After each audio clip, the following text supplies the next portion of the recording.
Greetings! So I gave the keynote at Pax Dev last month, and Pax Dev is pretty secretive. They don't have video cameras, but I got permission to record the audio and post the keynote speech on my YouTube channel for anybody who wanted to watch the keynote but wasn't able to attend Pax Dev. I talk about a bunch of different topics, and I hope some of them are inspiring or interesting to you. So take a look and let me know what you think. Enjoy. Greetings. Turn on my little deal. Okay, so my name is Brode. I worked for Blizzard Entertainment for 15 years, the last 10 of which I worked on a game called Hearthstone, and the last 2 of which I was the game director on Hearthstone. And 4 months ago, I left Blizzard to start a new game studio called Second Dinner. And since then, we got enough funding to make our first game. We hired a few super badass folks and have started working on some exciting prototypes.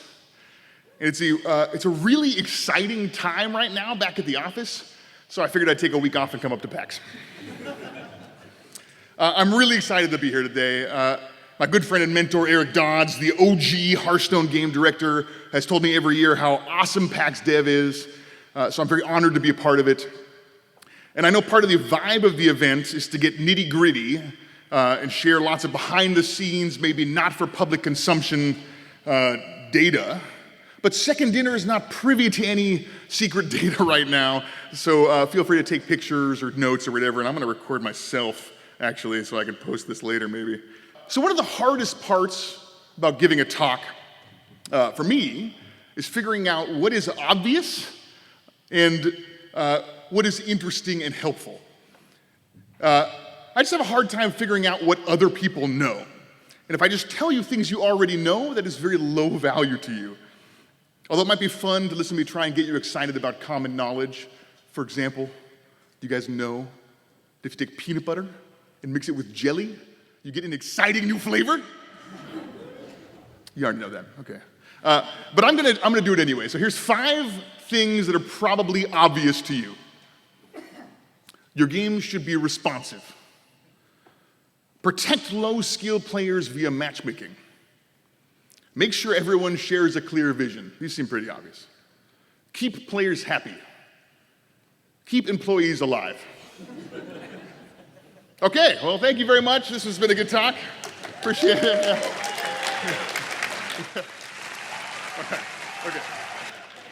Okay, so my talk is called Little Things That Make All the Difference.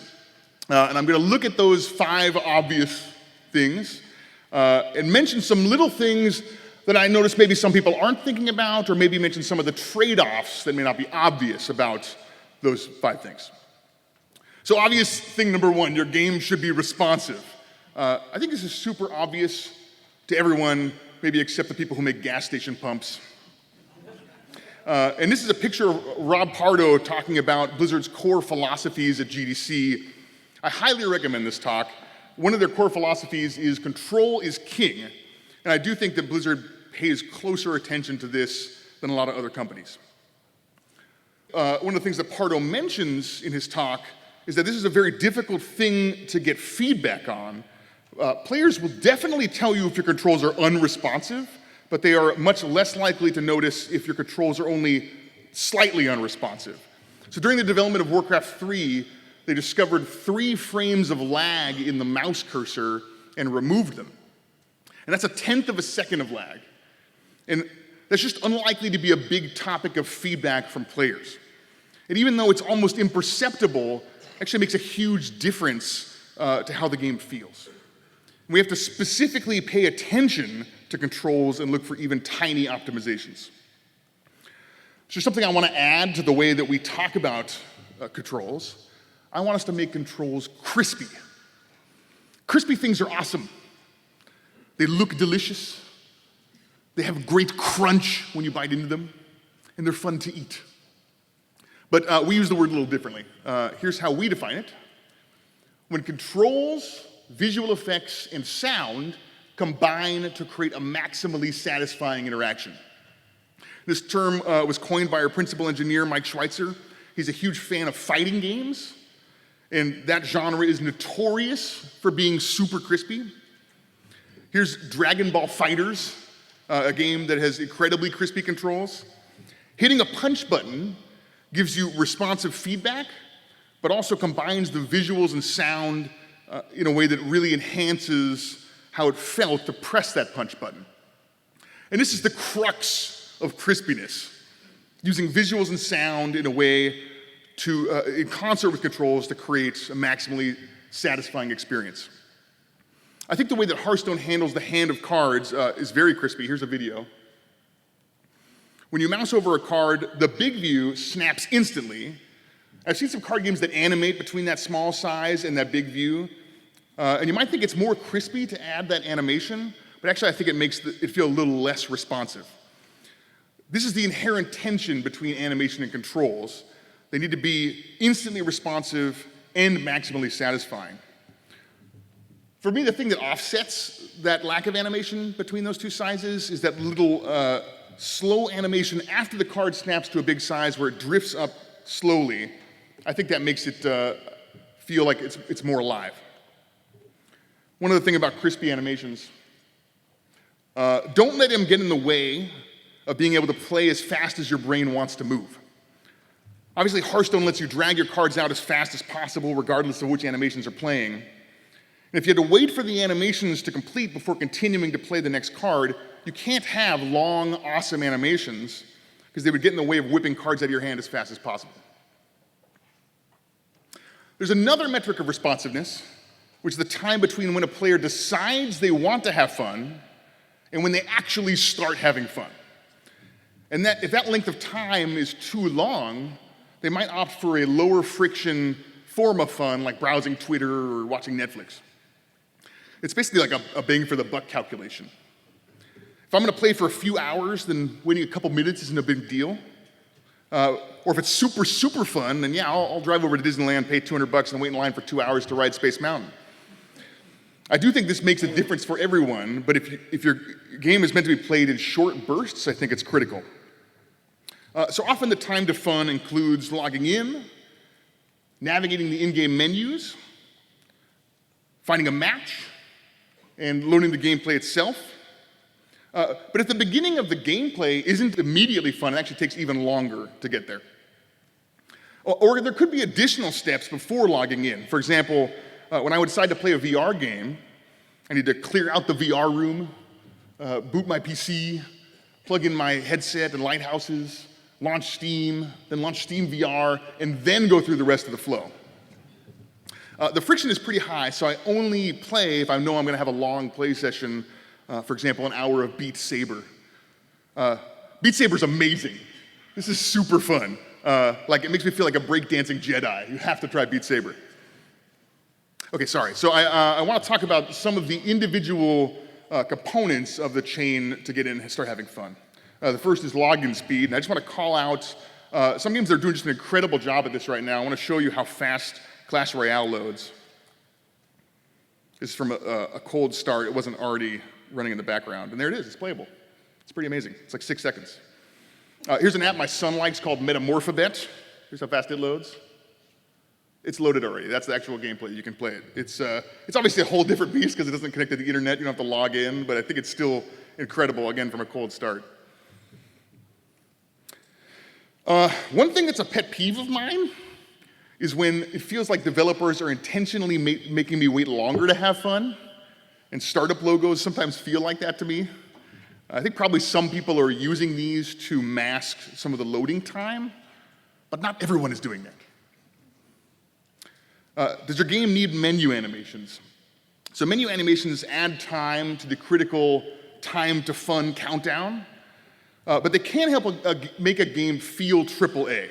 Like the way that these chains move and the sounds that they make, I think really contributed to how awesome this game felt when it came out.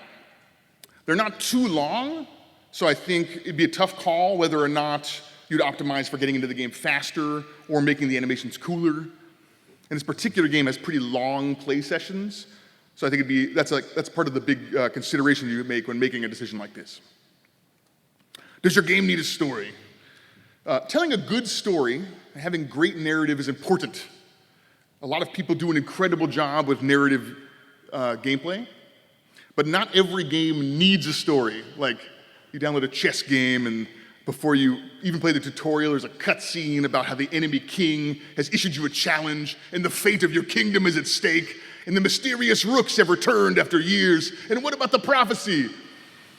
And if the narrative is not the reason that players are playing your game, it's possible it's just getting in the way of them having fun.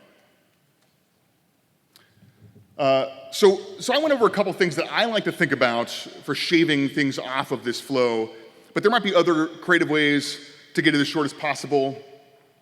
And I think this is really a team-wide effort. Your UI designers need to minimize clicks and screens and the flow to play. Your client engineers need to work some heroics to minimize load time.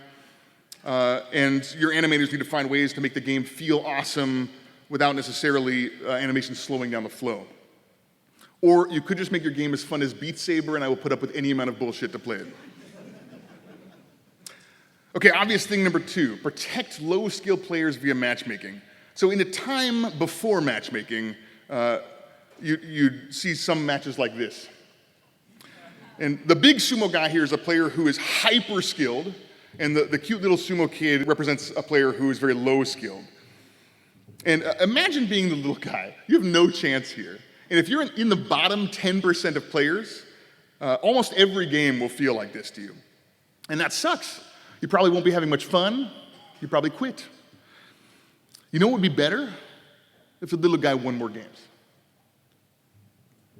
So most modern games use some kind of skill-based matchmaking to find fairer matches for players.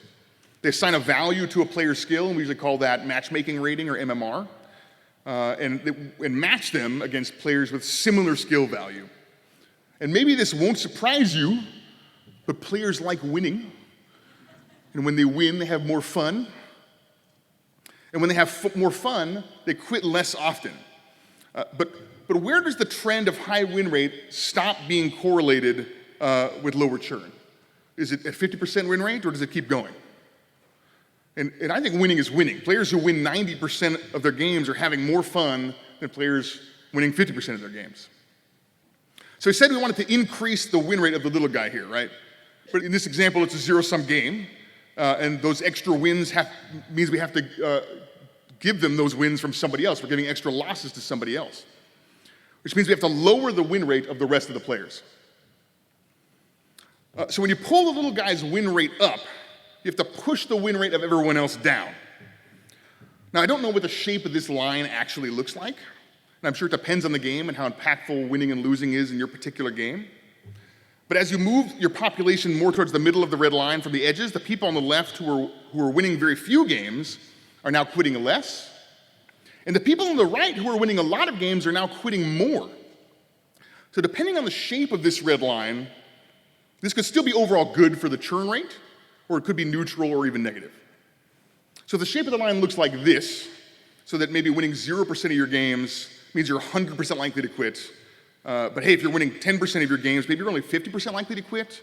But if you're winning 90 or 100% of your games, you're very unlikely to quit because you're still riding high after winning all those games. Then normalizing win rates towards the middle actually reduces the overall number of people quitting, so matchmaking seems super beneficial.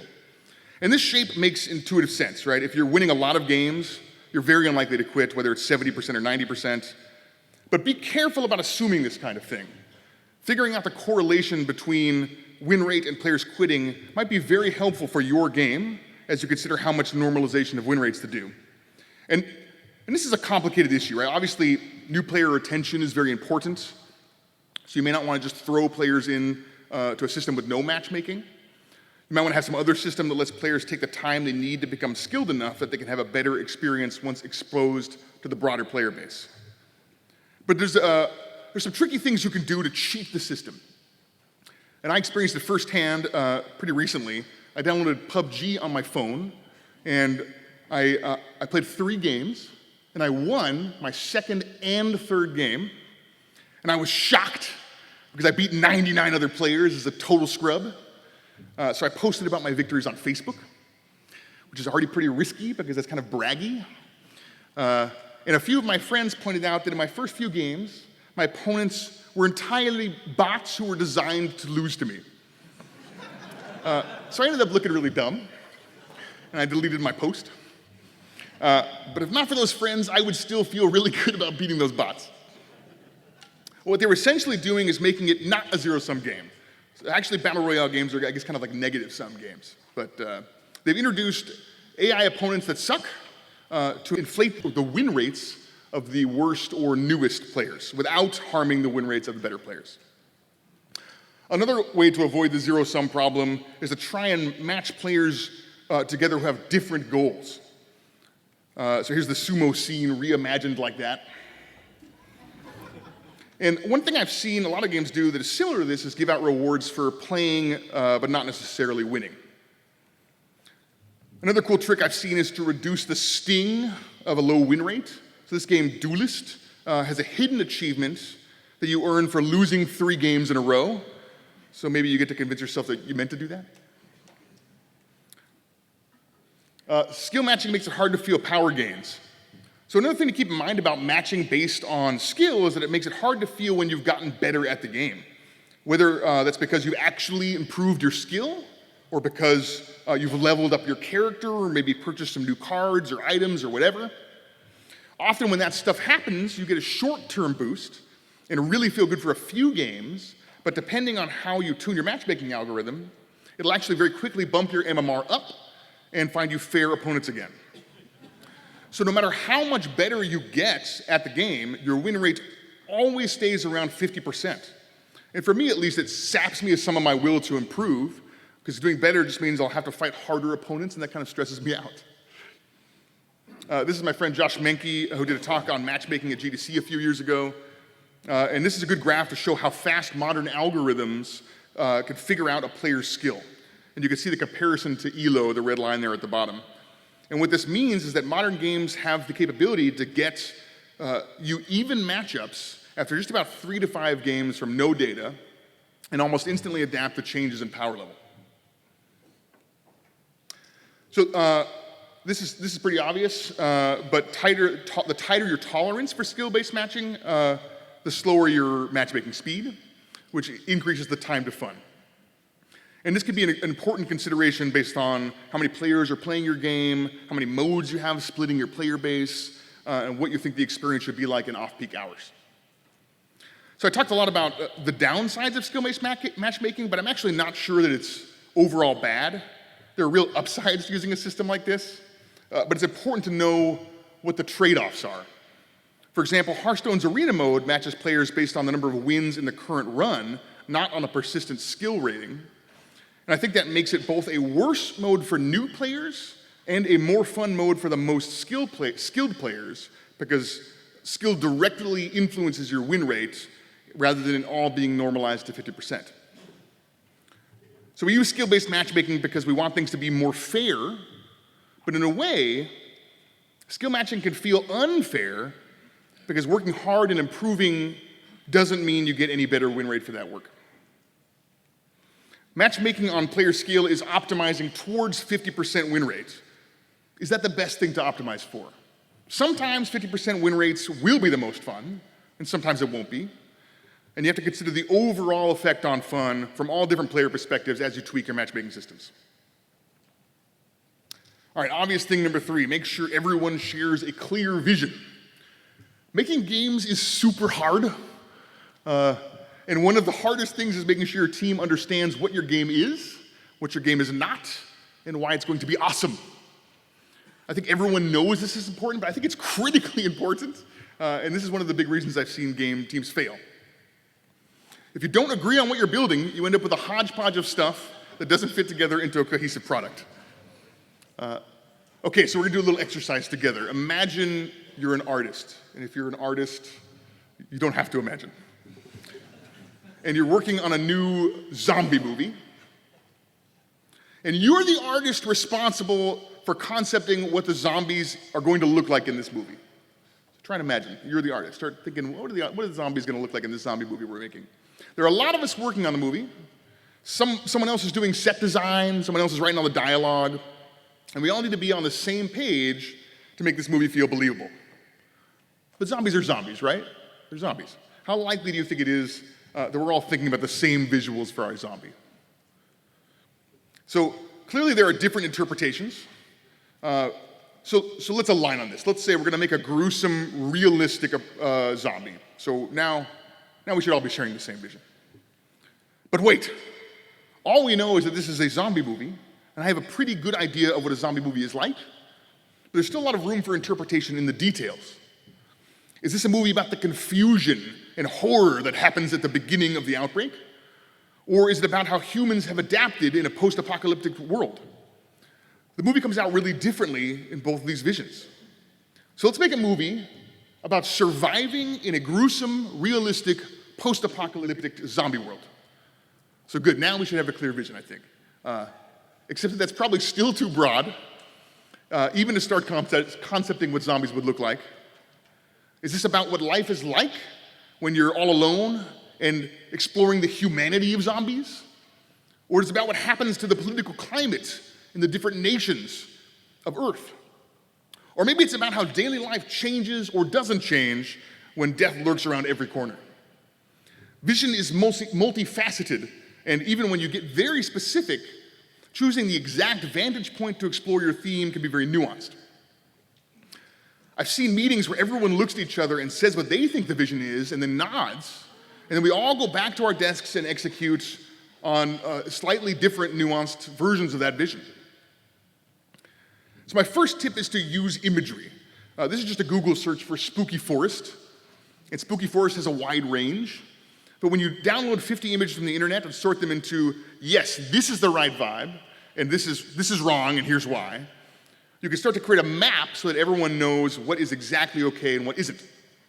In my experience, people in the industry often use movies as their reference points for vision, and I felt super unequipped when I started in the industry because I hadn't seen movies like Indiana Jones or Heat or Conan the Barbarian or Predator or Terminator or Superman or Batman or Die Hard or Weird Science or Blade Runner or like 100 other movies that everyone references. I've seen all those movies now, so don't be too worried. But images or references to games or movies we've experienced in the past can help provide a shortcut to clear vision. Discussing things from a high level is helpful, but using concrete examples helps you figure out exactly where people have different views. So I've often found that you need a check-in right after a team starts working, actually executing on the vision to make sure that there wasn't something that you were not on the same page about. Start small. Aligning on a vision is harder when there are more cooks in the kitchen.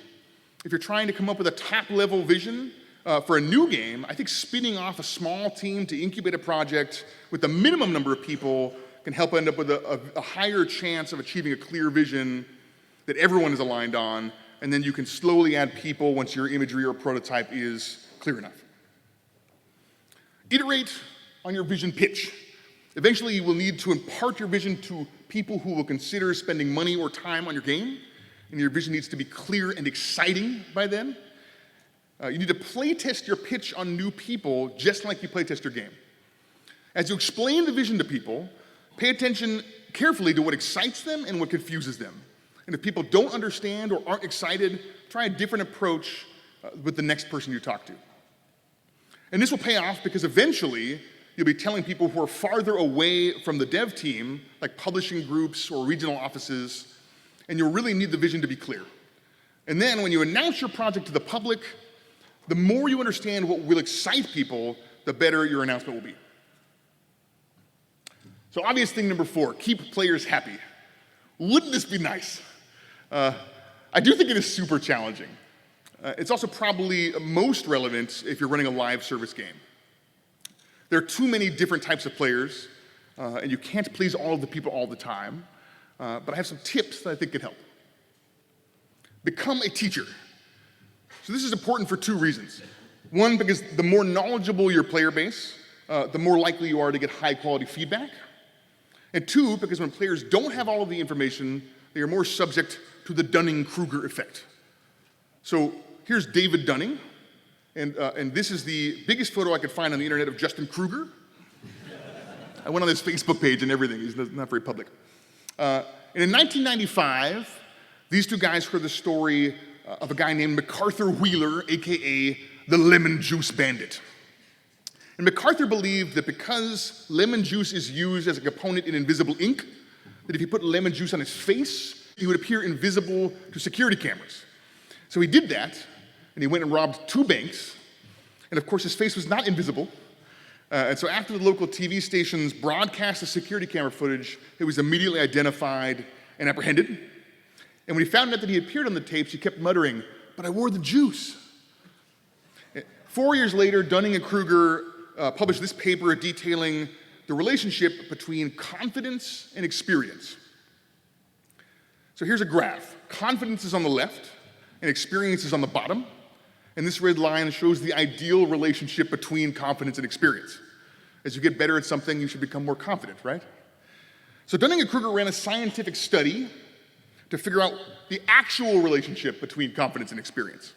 They gave people a test, and they asked them how they thought they would score on the test before they began, and then compared that with the actual score. And here's what the results look like. What's crazy here is the folks with literally no experience were the most confident. And this totally happened to me. I'd been working at Blizzard for 5 years when I changed careers from producer in creative development to associate game designer on the Hearthstone team. And I was pretty upset because I had worked my way up from associate producer to producer over several years. I felt like I was moving backwards. I complained about it a lot, but resolved to prove how good of a designer I was. And it took 1 week working under Eric Dodds to realize I was definitely associate level. And I stopped complaining. So once you get even a little experience, you actually assume you're worse than you are because you now realize how much you don't know. And this effect can really decrease sentiment because people with no experience in your field often assume they know better than you and then get angry about you not doing things the obviously correct way. So here's an example about how this played out for me. Players started asking this question: why weren't we buffing bad cards? Wouldn't the game be more balanced and more interesting if the bad cards were a little better? And this is a very good question and has the opportunity to spawn an interesting discussion. But because of the Dunning-Kruger effect, some of the players that don't know all the reasoning presume that they do. So they would imagine these as the only possible answers. So imagine for a second that those are the real reasons why we didn't buff bad cards. How angry would you be? I think rightfully angry. So here's where becoming a teacher can help. You can expand the amount of information these players have access to. And now, faced with other credible possibilities, players have increased their total understanding of the problem. And because of the Dunning-Kruger effect, this increase in knowledge actually causes a decrease in confidence, which means even if they still believe you're greedy and lazy, they're less likely to be confident about those beliefs. I want to emphasize, this has nothing to do with how smart or stupid your community is or any individual is. In any size of community, there are people with a range of experiences, and some players already have a depth of understanding about the issues, but everybody starts somewhere. I also want to emphasize this doesn't mean that the developer is right or that the community is wrong. I've often felt that after teaching people the complexities of an issue, that the community has made very compelling arguments, and I've changed my stance. For example, Blizzard changed their stance on things like additional deck slots. But it's hard to have a well-informed, healthy discussion if people aren't exposed to the full picture. If you're a developer engaged directly, people are more inclined to trust individuals than companies. This is a tweet by Greg Street, who's, I think, excellent at doing this thing. I felt that creating a direct relationship with the community helped a lot. And when an individual who has the authority to change the game says, "We promise we'll make this better," it has more teeth because there's personal responsibility behind it. Developers can also speak better to some of the nuance involved in the decision making. Make yourself visible. When you're planning an announcement, one thing I think helps is to immediately make your presence felt in the comments. So here's us announcing second dinner, and there I am in the comments, making my presence felt. And Often when you show up in a discussion, it feels like people are on better behavior. I noticed that in threads where I engaged in the comments, the sentiment felt much higher to me, and I made sure that when there was a controversial subject, I was there being visible. Respond fast. The internet moves really fast. If you don't get your response into a Reddit thread in the first 30 minutes, you might as well not post at all. Other platforms are a little less punishing to delay, but a lot of our community was active on Reddit. One example was this bug that got reported. We had just released hero skins, and there were players who felt that the value wasn't high enough for the cost, and it was a really hot topic in the community. And one player made a post saying that there was a bug with the new hero skins. There was a character who called another character with the wrong name, and it seemed careless.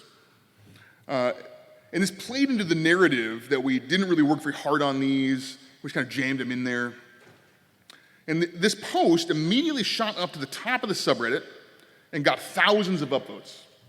And many hours later, we realized that it was fabricated. There was no bug. And when we came in and posted the facts, it was too late. The posts got almost no visibility, and people are much less likely to go back into a thread and reread the comments once enough time passes. The damage had already been done. Misinformation is pretty common, obviously, and without replying to clear things up, it just keeps spreading. I actually wanted to create like a hotline where people could text me and recommend threads to reply to so I could get in there really fast, because I think it made a huge difference. Ask for feedback.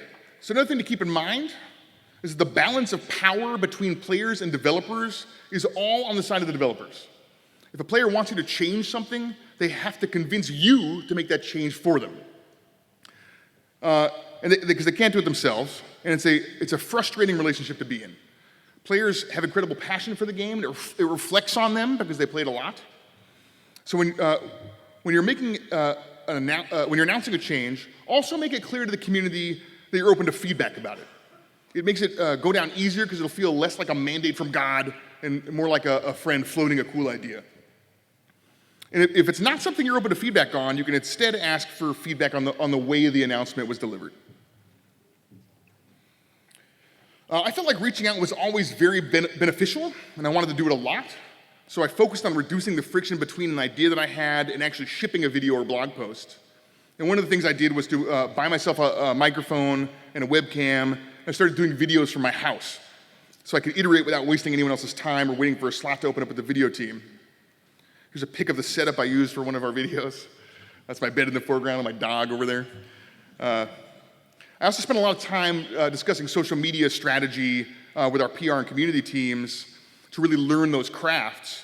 And eventually I grew in my confidence about how to interact with the community. You could sense when there was a type of communication that I would need backup on, and which I could just pull the trigger on right away, and that meant that there was less friction a lot of the times when I wanted to post. Okay, obvious thing number 5, keep employees alive. I guess you probably don't have a lot of control over this, but I do have one thing that I think we should work on. Stop working so much fucking overtime. Now,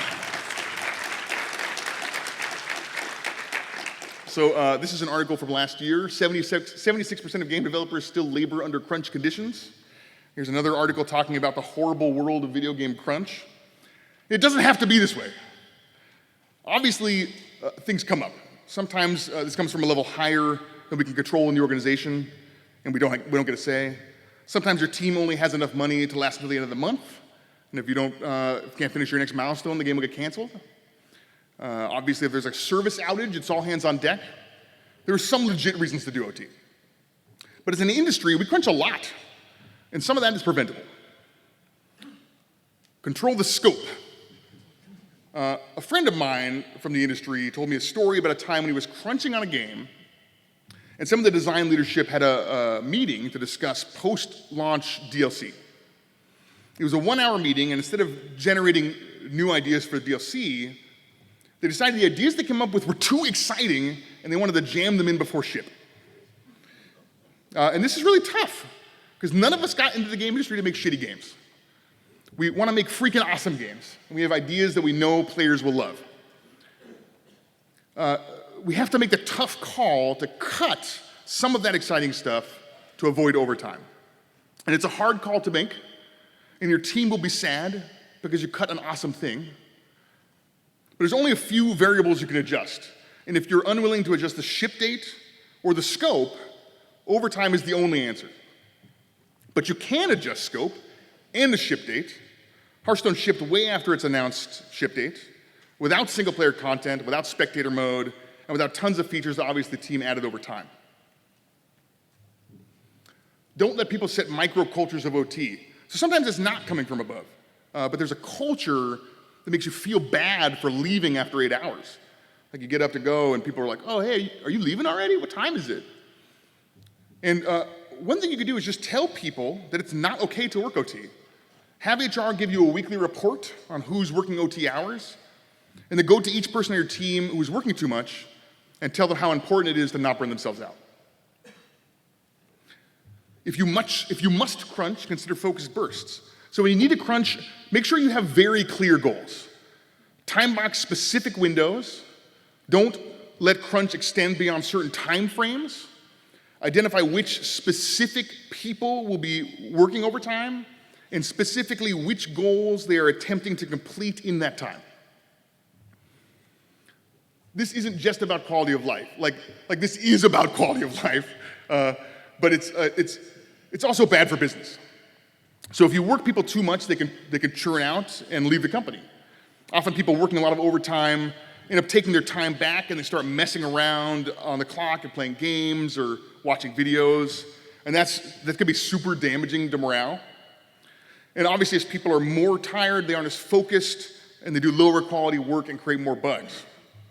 There are studies about overtime, and they show that bursts of overtime longer than 2 to 3 weeks result in so much reduced productivity that it would have been more productive to have not crunched at all. And I just want to say that I know this isn't easy. I know this is a sensitive topic, but I do think it is a fight worth fighting. So those are my 5 topics: responsiveness, matchmaking, vision, player sentiment, and crunch. I had a lot of fun thinking about these from a different perspective. And all this is just a huge learning experience for me. I've just embarked on my new journey at our new company, and I'm learning a ton right now. So I'd love to hear your thoughts on all of this. And just to wrap up, I just want to say how awesome it is to be here in a room with all of you talented game developers. I just recently got back into making games after being in leadership and management for 2 years, and it is super fun. Like, making games is more fun than playing games. Pax Dev is a special opportunity, not just to listen to awesome stories and talks by your peers, but also to meet the person sitting next to you and make some contacts in the industry. So we've all got unique perspectives. We have a lot to learn from each other. So introduce yourselves throughout Pax Dev and ask each other questions, share what you're struggling with, and help each other make better games. Also, feel free to come hit me up if you have questions about Second Dinner, or if you have any good restaurant recommendations in Seattle, or if you want to challenge me to a game of Beat Saber. Thank you very much, and enjoy Pax Dev. Appreciate it.